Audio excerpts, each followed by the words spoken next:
Picture this. You're standing outside a stone-walled chamber, deep within the heart of medieval Europe. The hour is late. The air is thick with blood, smoke, and something else, something older. A priest mutters Latin just outside the door, his fingers trembling on the beads of his rosary. Midwives shriek instructions. Servants run past you with buckets, towels, herbs. Behind the door, a woman screams, high, ragged animal, and then silence. The silence isn't peaceful. It's wrong. Inside the room, something has changed. A girl lies on the bed, soaked in sweat, too young to understand what's just happened. Her name is Agnes. She is 14. Her body is torn. Her face is white with shock. In her arms, a newborn twitches, purple, slick, struggling to breathe. It does not cry. The midwife holds her breath. The baby is alive, barely. But Agnes is not fine.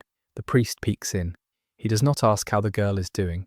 He asks if the child is a boy. The midwife nods. Relief floods the room. Not for the girl, who will likely never walk without pain again, but for the line, the legacy, the land. Because this is a noble house, a wealthy house, a cursed house. And tonight, they got what they wanted. A son. But what no one dares say aloud is what they already know. That the boy should never have been born, because his mother wasn't a wife. She was a cousin, a child bride, a pawn on the board of power. Married off not for love, but for land, for blood, for legacy. The union was arranged when she was 10. The wedding came 2 years later.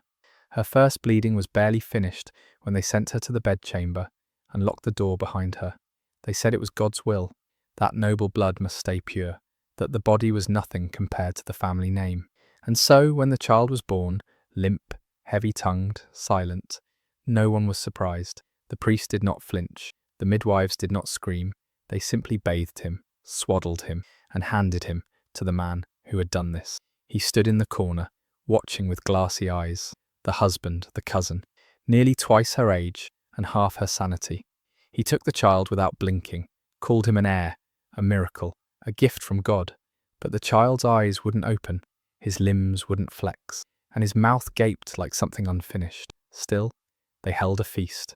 They rang bells. They declared the future had arrived. But in the servants' quarters, they whispered a different story. They said the child was born under an eclipse, that no birds sang that morning, that the blood wouldn't come off the floor no matter how hard they scrubbed.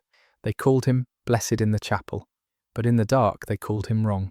And Agnes? She lay in bed for weeks, feverish and broken. Her breasts swelled, but the child wouldn't nurse. Her stitches tore. She wept when no one was looking. She was not a mother. She was a sacrifice. They would try again soon.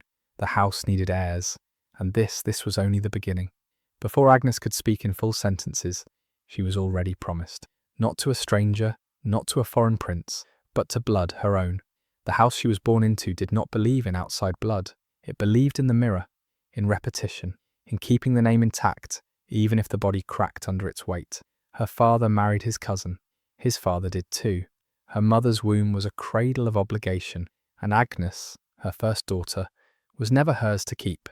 She was not raised to be a girl, she was raised to be a vessel. Her body was measured like acreage, her hips, her hands, her silence. When she laughed too loudly, they corrected her posture. When she bled for the first time, they called it a blessing, a holy signal, a readiness. The castle walls did not echo with joy. They echoed with doctrine, with portraits of ancestors who looked more like twins than generations. Long noses, jutting jaws, eyes too close or too far apart, features passed like curses stitched into silk. They said these were the marks of nobility. That blood must remember itself.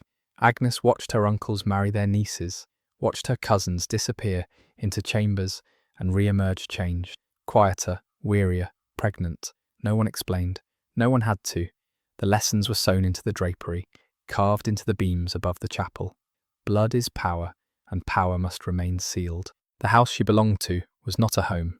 It was a loop, a snake eating its tail, a family tree without branches, only knots. The same names appeared again and again in the ledger: Philip, Isolde, Frederick, Agnes. A closed circle where new life meant old decay. And still, they celebrated. Every union was a triumph, every birth a salvation. They toasted to God's favour, ignoring the shaking hands, the missing teeth, the madness that sometimes bloomed too early in the eyes of a boy. They called it tradition, but it was rot dressed in velvet. Agnes was taught to pray, not for love, but for obedience. She was told that pain was noble, that suffering was sacred, that to marry her cousin would bring peace to the estate, keep the gold flowing, prevent the shame of introducing foreign blood. By 10, she no longer asked questions. By 11, she no longer looked in mirrors. By 12, she was married, and by 13, she knew the smell of her husband's breath in the dark. The house did not care. It rejoiced because she had done her duty, because she bled the right blood, because, even broken, she could still be useful. And now, lying in bed with her insides torn, and her child too quiet beside her, she understood what this place truly was. It was not a home. It was a forge, and she was the iron, bent, heated, hammered into a shape she was never meant to wear. Outside, the bells tolled for the newborn heir, but inside, in the quiet of stone and straw, Agnes did not smile. Because she had lived in that house, she knew what it made. The child did not cry. Not then, not later, not when the servants pinched his feet or the nurses whispered his name into his ear. He only stared, when his eyes could open at all, blank, as if already aware that sound was useless here. The family estate was no longer enough. The boy was to be raised in court, a place of learning, of legacy stitched in gold. They sent him to the capital, to the great stone palace where kings were crowned and daughters forgotten. They called it an honour, a sign of favour, but Agnes knew better. It was exile, dressed in ceremony. The palace loomed above the city, like a tomb that had learned to wear marble. 1,000 windows, none of them open, walls so thick they seemed to silence time. Inside, nothing lived freely. Not voices, not air, not truth. The boy was placed in the nursery wing, far from the main halls, where ministers schemed and courtiers danced in embroidered lies. His cradle was carved from oak, his sheets were woven with gold thread, and yet he shivered, constantly, even in summer, even under furs. No one asked where his mother was, no one asked how she bled to bring him here. They asked only after his jaw, his posture, whether his eyes could follow a moving light. They called him Prince, they called him Hope, but in private they watched him closely. He drooled constantly, gagged on soft bread, could not sit up unassisted. When touched, he twitched, not like a startled child, but like something unsure of where its skin ended. Nurses changed often. The ones who stayed too long began to mutter, began to pray more than they worked. By the time he was 2, the whispers had begun. He is touched. He has been cursed. He is not right. And yet the rituals continued. Each morning he was dressed in miniature robes, velvet slippers, tiny rings that slipped from his thin fingers. They propped him up for portraits, sat him on cushions, lit candles around him, and called it ceremony. But behind every bowed head was a thought no one dared speak aloud. This child is wrong. The palace ate the truth, one spoonful at a time. Every failed movement, every doctor's silence, every night spent screaming into the dark, buried beneath incense and painted ceilings. The boy did not play, he did not crawl. When left alone, he sat still for hours, staring at the wall, as if listening for something only he could hear. And always, there were eyes on him, not of love, but of calculation. Because if he failed, if he truly was broken, it would not be his shame, it would be the empire's. And so the performance grew. Tutors arrived, nurses were ordered to smile, priests blessed him daily, anointing his misshapen head with oil. Pain was called growing, drool was called contemplation, silence was called nobility. But the palace knew.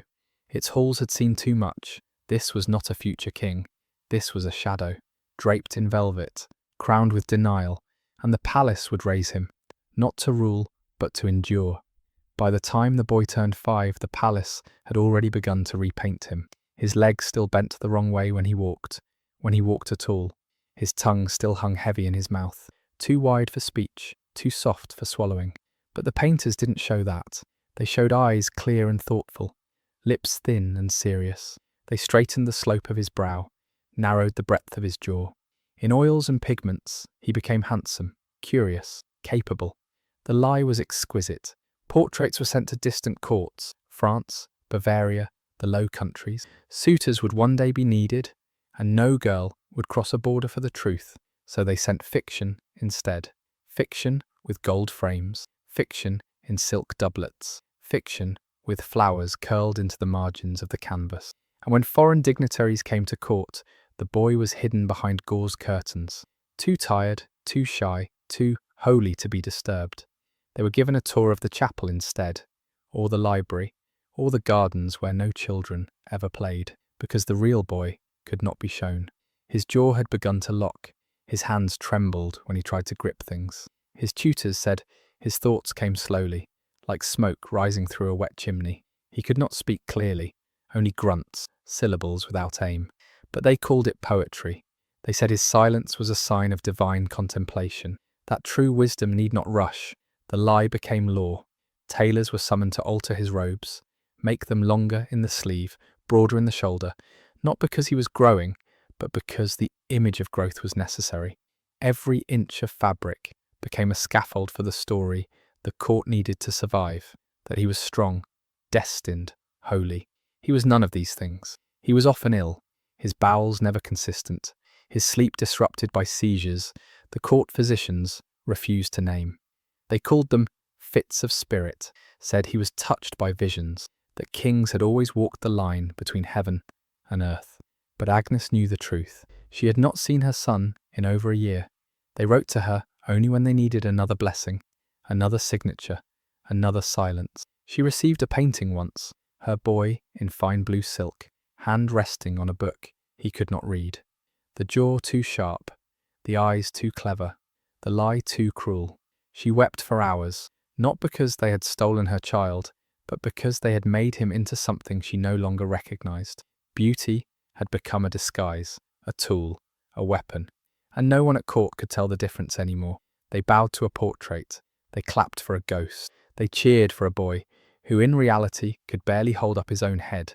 But the lie had its own momentum, and soon it would demand even more. The court decided he was ready. 7 years old, barely speaking, still spoon-fed most meals, but it was time.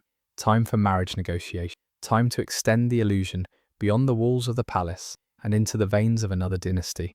The portraits had done their work, the fictions had taken root, letters were exchanged, promises drafted. The house of Tremoille offered a daughter, a girl of noble blood, with good teeth, a healthy gait, and the ability to speak in full sentences. Her name was Isabeau. She was 10. She arrived under heavy guard, her carriage rimmed with silver, her face pale from weeks of travel and dread. But her father smiled as he handed her off to the stewards. This was elevation, he said, a chance to become queen one day, a sacred union. She met the boy in the Hall of Statues. He was seated on a velvet bench, his robes swallowing his limbs, his eyes darting behind her, as if seeing ghosts. His mouth hung open, a thin strand of saliva trailing to his collar. Someone had powdered his cheeks too heavily. His hair had been curled. He looked like a doll that had been left out in the rain. She curtsied. He did not rise. There was silence. Then he clapped, twice, aimless, disconnected. Somewhere down the hall, a footman winced. They dined together that evening under the painted ceiling of the winter refectory. Musicians played. Silver plates were set down in sequence. Isabeau tried to smile, tried to pretend she hadn't seen him choke on a spoonful of pear puree, that she hadn't watched his nurse mop his mouth like one would tend to an infant. That night she asked to leave. They told her she was tired, that travel wore on the nerves, that fear was unbecoming of a noble bride. She did not sleep. 2 nights later, she ran. Her chambermaid found her just before dawn, barefoot in the courtyard, a bundle of fruit in her arms, crying that she wanted to go home, that the boy had come to her room in the night, or something like him, silent, drooling, staring through the veil of the canopy bed. The guards searched the corridor, swore no one had moved, but something had. The next morning, the betrothal was called off, quietly, diplomatically, a letter of apology. A carriage sent in the early hours before the sun could catch the shame. The court spun the story as a misunderstanding, a childish tantrum, nothing more. But in the drawing rooms of distant palaces, whispers took root, about the boy, about his mind, his bones, his breath. The lie of beauty had cracked, and for the first time, someone had fled the stage. Not because of politics, but because she had seen him. Not the crown, not the silks, not the paintings, him. And what she saw was enough to make her run barefoot through the night. The palace never forgave her, but it feared her even more. After Isabeau fled, the boy was no longer allowed to be alone. They called it protection, safety, a royal precaution, but it was a cage, gilded and soft. Every room he entered was staffed before he arrived, every hallway cleared, every door locked behind him, even when it led nowhere. He no longer walked, he was carried. 2 footmen in silk uniform, trained to lift him without strain, one at the shoulders, one at the feet, like a relic or a burden. The palace was redesigned around him, rugs laid thicker, chairs lowered, meals pureed into creams, shaped into flowers, coloured with rosewater to distract from the decay. Mirrors were covered. He could not bear to see his own reflection. Or worse, he did not recognise it. They told him he was special. He believed it. They told him he was chosen. He believed that too. But the golden walls whispered louder than the courtiers did. And though no one said the word prison, the boy felt it, in the way doors never opened outward, in the way voices lowered when he entered, in the way his legs no longer knew how to move beyond a few shuffled steps. Outside, the empire began to groan. Harvests were late. Floods choked the rivers. Coins were shaved thinner each year. Inside, the boy sat in the sunlight for hours without speaking, stared at his fingers, as if counting things that weren't there, scribbled circles on his lap with a spoon. He did not grow. Not truly. His body lengthened, but unevenly, one shoulder higher than the other. His spine curved like a question. His teeth came in jagged, then fell out in clumps. His hair thinned at the temples. His eyes, once blank, now trembled, but they dressed him in gold anyway, taught him to sign his name, to lift a goblet, to smile when ambassadors entered the room. The smile was crooked, wet, but it was enough, because no one needed him to rule. They needed him to exist, a symbol, a beating heart they could point to and say, "See, the line continues. The throne is not empty, the sun has not set."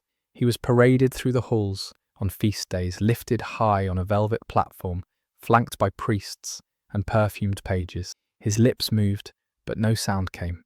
His eyes blinked against the light. The crowd clapped, not because they believed, but because they were afraid to stop. Behind the applause, the ministers whispered of regents, of guardianship, of power transferred without saying the word abdication.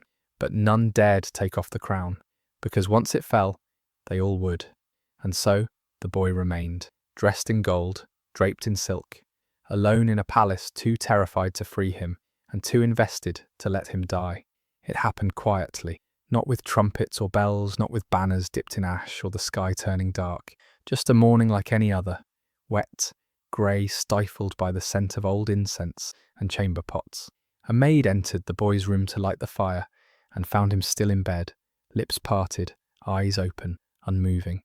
At first she thought he was watching the ceiling, then she called his name, then she screamed. But there was no rush, no scramble, no physicians summoned in panic, because in truth they had all been waiting. The golden prison had grown quieter each week. The boy had stopped lifting his spoon, stopped blinking when spoken to. His breath came slower, shallower, then not at all, and no one had dared name it. When the nursemaids checked his pulse, they did so with ceremony. When the priest read last rites, he whispered them through tears that didn't come from grief, but relief. The court did not collapse, it adjusted. A new page was turned, a new name whispered into possibility. Cousins were summoned, bloodlines traced, marriage contracts reviewed, redrafted, rebranded. The ministers moved quickly, not to mourn but to fill the space he left behind, because the boy had never been a boy. He had been a symbol, a seal, a reason to keep the machinery moving. And now that he was gone, the gears still turned. His body was washed in silence, dressed in white silk, laid in a wooden coffin lined with silver thread. They told the people he had died in prayer, surrounded by holy men, that his soul had left his body like a dove from a tower. But there were no processions, no streets lined with sobbing citizens, only a few bowed heads, the polite shuffle of shoes, and a final breath of collective, unspoken ease, because grief requires presence. And the boy had never really been there. They buried him beneath the palace chapel, in a tomb too large for someone so small, his name etched in gold, his age exaggerated, his titles inflated like lungs full of air, Prince, Lord, Son of Heaven. The story would say he was a child of grace, but those who had seen his eyes knew otherwise. They knew he had never laughed, never played, never asked for anything. He had been born into a role that devoured him before he could speak, and when he died, the silence felt familiar, like the echo of a play ending with no applause. The kingdom did not weep. It inhaled and waited for the next mask. He was gone, but not erased. The palace made sure of that. A week after the burial, the painter returned, the same one who had followed the boy through every phase of his small, stunted life, brush in hand, smile fixed, eyes hollow from what he'd had to paint and unpaint again and again. He was ordered to make one final portrait, a memorial, a tribute, something to hang in the Hall of Saints between martyrs and monarchs. But he did not paint the boy as he was. He painted the lie, a young prince in perfect health, standing tall, face composed, lips shut in noble restraint. The crooked jaw was gone, the heavy tongue erased. His hands, always clenched or trembling in life, now rested gently on a velvet book. Behind him, a golden curtain, sunlight pouring in like favour from God. It was not a likeness, it was a mask. But it was the mask the court needed, because truth cannot hang in a gallery. Truth cannot be dusted or bowed to or passed by without unease. So they framed the fiction in carved walnut, lit it with candles, commissioned a hymn, and when new dignitaries arrived, they paused before it, nodded, whispered, said he had been beautiful, said his death had been a tragedy, said he would have been great had he lived. Had he lived? As if he hadn't lived all along inside a room with barred windows and too many eyes watching him forget how to be human. Agnes received a copy, folded into a velvet cloth, delivered by a courier who didn't meet her eyes. She unwrapped it slowly, hands shaking, breath held. When she saw the face, clean, regal, wrong, she turned away. It didn't look like her son, but then again, neither had he. She hid the painting in the attic, couldn't bring herself to burn it, couldn't bear to see it, because it wasn't him. It was the dream they'd forced him to wear. But in the palace, the portrait remained, unaging, unspeaking, unbroken, a lie varnished and eternal. Long after the court moved on, after new heirs were named and new ceremonies held, that image stayed, watching, smiling faintly, pretending. And every time someone passed it, they bowed, not out of reverence, but out of habit, because that's what the palace had taught them to do, bow to what isn't real, and call it legacy.